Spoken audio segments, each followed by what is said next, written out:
Welcome to our channel. Today we how to use Asana for remote teams. Pro tips step by step clearly. Start by creating a workspace in Asana.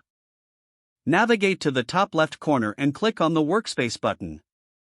Choose Create New Workspace and give it a meaningful name. Invite your team members by clicking on the Invite button. Enter their email addresses to send invitations. Once your team members accept the invites, you can start organizing tasks. Create a project by selecting the plus New Project option. Choose between a blank project or a template that fits your needs. Name your project and set the privacy settings according to your team's preferences. Use sections to categorize tasks for better visibility. Add tasks by clicking the plus Add Task button. Provide clear titles and descriptions for each task to ensure understanding. Assign tasks to team members by clicking on the Assignee field. Set due dates to establish deadlines and ensure accountability. Utilize custom fields to track important project metrics. Regularly review your project's progress through the status feature.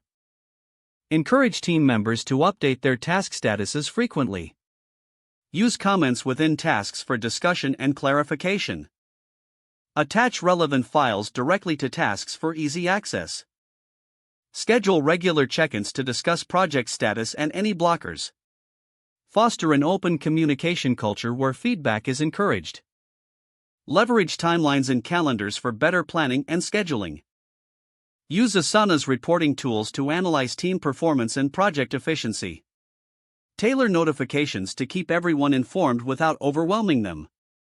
Encourage the use of integration features with tools like Slack or Google Drive.